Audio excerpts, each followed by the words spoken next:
Alors, je m'appelle Sarah Sumi, je suis auteure de Traces, un récit de vie. Je suis aussi enseignante avec des élèves de 4 à 6 ans. Je suis maman de grands garçons, 19 et 21 ans. J'habite Lausanne.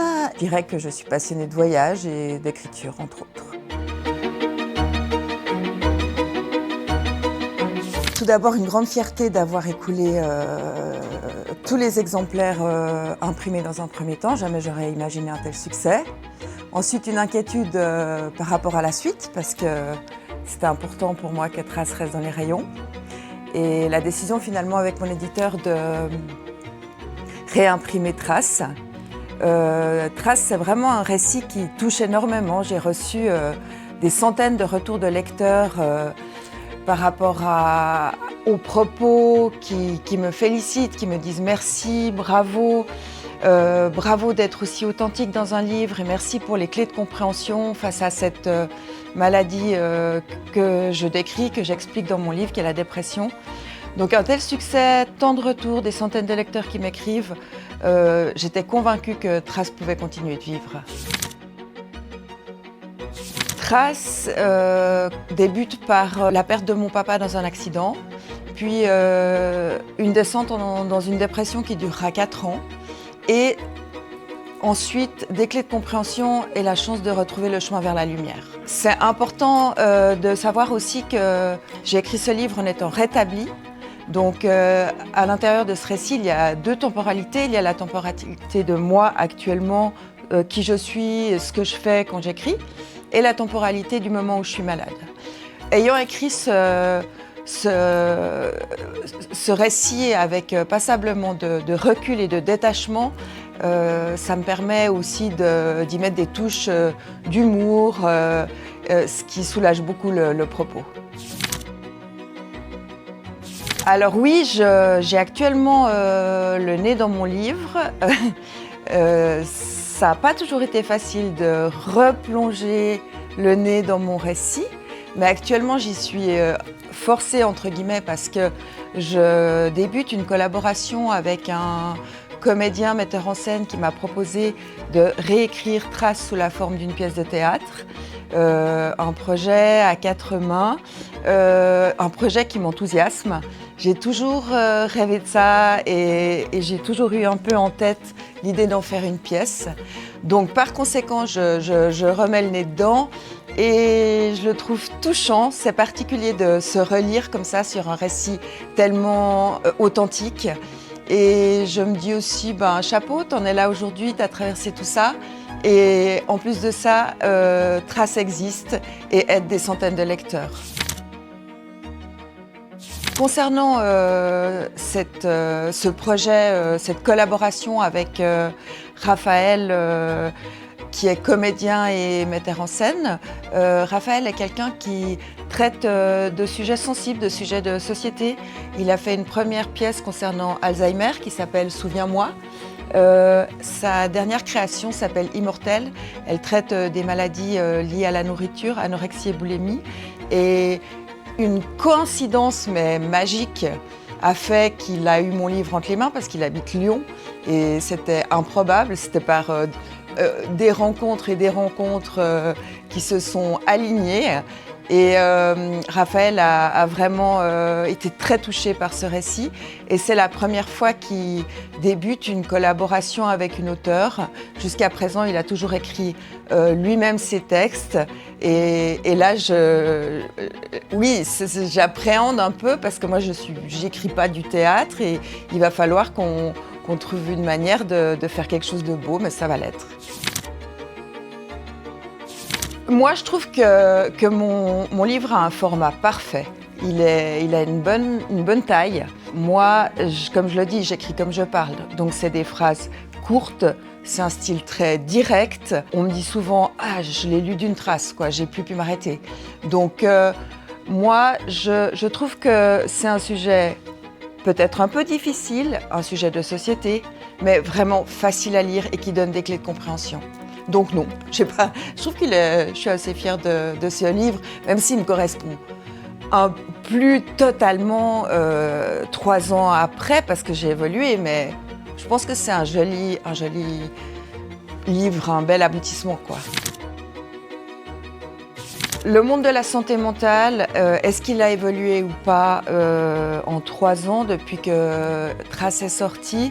Difficile à dire. Ce que je peux dire, c'est que moi, j'ai fait une bonne part de mon travail, entre guillemets, ce que j'avais souhaité accomplir, c'est-à-dire que j'ai remis mon livre à tous les médecins, infirmières et hôpitaux ou lieux que j'ai rencontrés à travers mon récit. Je suis même allée à la rencontre d'un médecin qui est cité dans mon livre, que j'estime n'avoir pas été tout à fait correct avec moi durant cette maladie. On a pu se rencontrer, boire un café, il a lu mon livre, il a pris note. J'ai fait tout un travail là autour et ça c'était important pour moi, ce travail de relais. Donc ce travail de relais, je l'ai fait et je continue à le faire. Dès que je rencontre des personnes du monde de la psychiatrie ou autres, je n'hésite pas à chaque fois à offrir mon livre. Ça c'est une première part de mon travail. Après, je continue à recevoir des dizaines et des centaines de témoignages de personnes qui lisent Trace et qui me disent « Oh, combien ça m'a fait du bien de vous lire parce que moi aussi j'ai connu ça. Je me suis si souvent sentie vraiment l'impression d'être un numéro ou un produit dans ces hôpitaux, avec des médecins qui changeaient tout le temps, etc. » Et j'estime que de base, il faudrait considérer en entier le malade atteint dans sa santé mentale. Voilà, même si on n'a plus le verbe, même si on est un peu affaibli, fragilisé par ce qui nous arrive, on reste des êtres humains à part entière. Nos émotions, elles sont là. Oui, j'ai très vite repris ma plume parce que écrire, c'est pour moi un outil thérapeutique et un plaisir. Mais j'avoue que j'écris souvent. J'écris souvent pour soulager mon cerveau qui tourne un peu trop peut-être. Et c'est vraiment... Mais mis à part ça, ça fait 2 ans et demi maintenant que j'écris à nouveau à ma manière, donc toujours à la main, avec un porte-mine sur des pages blanches, recto uniquement. Et que je numérote, que je date. Je prends toujours ces cahiers que j'aime tant, des cahiers d'enseignants verts avec un beau papier que j'apprécie spécialement, ils glissent bien. Et voilà, là actuellement, j'avoue que j'essaye de me rassembler, donc de rassembler toutes ces notes pour faire une suite de Traces, mais sans qu'il soit indispensable d'avoir lu Trace en amont, parce qu'il faut pouvoir lire ce 2e livre sans avoir lu Trace. Mais je dirais que quand je suis sortie de ma dépression, on pourrait imaginer que la suite de ma vie a été un long fleuve tranquille. Mais j'ai conservé des traumas, entre guillemets, liés à cet épisode de vie, comme une grande peur de rechuter. Et il y a différents points sur lesquels, encore aujourd'hui, je travaille. Donc voilà, c'est à nouveau un récit très personnel qui n'est pas encore abouti, mais qui va l'être. Ma rencontre avec Montsalvance, je pense que c'est assez simple et je pense que Francis sera d'accord avec moi. C'était un peu un coup de cœur. Un coup de cœur de la part de Francis pour mon récit. Parce que Francis ne s'en cache pas, il a aussi eu un parcours compliqué. Il a également vécu quelque chose de violent lorsqu'il était enfant. C'est un sujet très sensible pour lui. Donc on s'est rencontrés au Salon des petits éditeurs à Genève.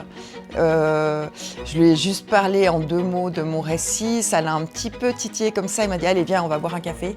On est allé boire un café, j'en ai dit un peu plus. Il a pris ma maquette et après il tardait à me donner des nouvelles. Donc c'était un peu rocambolesque parce que je me suis approchée d'autres maisons. Puis après il est revenu et m'a dit « Non, mais Sarah, c'est avec moi que tu dois travailler ». Et voilà, c'était une histoire de rencontre qui devait se faire entre lui et moi. Passion ou hobby? Oui, alors moi je suis une curieuse. Je suis une curieuse, une touche à tout. Donc là, je viens de terminer un CAS en création artistique et médiation culturelle en milieu scolaire. Donc tout ce qui est artistique, ça me plaît énormément. J'aime bien entendu écrire, heureusement, lire également. Et c'est vrai que j'ai beaucoup voyagé sac à dos, beaucoup. Je suis très attachée à Madagascar, dans lequel ce pays, j'ai vécu une année dans ce pays et je suis toujours en lien avec une école là-bas parce que je soutiens cette école, qui est une école primaire sur une petite île. J'y étais encore l'été dernier, donc mes passions sont multiples, je pense que je peux en parler encore un moment. Cette boutique qui est tenue par Ivona existe depuis 12 ans maintenant à Lausanne, à la place de l'Ours. Ivona a la gentillesse d'être un point relais pour mon livre, c'est-à-dire qu'on peut le trouver dans sa boutique. Alors ce que j'aime chez Ketala, c'est que ça correspond complètement à mes valeurs. On trouve un grand rayon de vêtements de seconde main. Donc je pense qu'aujourd'hui c'est important de se sensibiliser un peu à l'achat compulsif de vêtements et la pollution que ça engendre. Je pense que les friperies ou la seconde main, comme ça se trouve ici, c'est très important. Et le reste des articles sont toujours choisis avec beaucoup de goût. Moi j'adore, j'ai envie de tout acheter ici. Elle a à peu près 80 personnes avec qui elle collabore. C'est tous des petits créateurs qui ont une belle éthique. Donc elle sait précisément avec qui elle travaille, c'est des contacts de proximité et vraiment c'est important de soutenir des boutiques comme ça parce qu'à Lausanne les enseignes elles tournent sans arrêt. Ce genre d'espace n'ont pas forcément les reins solides, donc soutenez Ketala qui a une belle boutique. Alors quand un livre a 3 ans, on ne peut plus aller proposer des séances de dédicaces dans les librairies parce qu'on nous rit au nez. Ça se fait vraiment dans les premières semaines de vie de la publication d'un livre. Donc, pas dans les librairies, mais par contre, j'ai donné à 2 reprises une conférence sur mon parcours, sur la dépression, en collaboration avec une personne qui fait de la recherche sur le sujet. On est un duo super et j'adore donner ces conférences et j'adore discuter avec le public. Donc ça, si quelqu'un est intéressé dans un quelconque cadre professionnel ou cercle de lecture ou autre, je suis toujours partante pour venir parler de mon livre. En parallèle à ça, cette année, j'ai vraiment développé un travail où je me rends dans des classes de jeunes adultes apprentis. Je collabore pour le moment avec une prof de culture générale. Cette prof introduit mon livre auprès de sa classe et ensuite je me rends dans la classe pour répondre à leurs questions, discuter avec eux. C'est des moments mais qui ne finissent pas. Les questions rebondissent comme ça. Et dans un deuxième temps, je propose de les emmener au musée d'art brut de Lausanne, qui est un endroit que j'aime beaucoup, où la création et la santé mentale se conjuguent pour en faire quelque chose de magnifique. Et j'aime aussi emmener ces jeunes adultes découvrir ce lieu.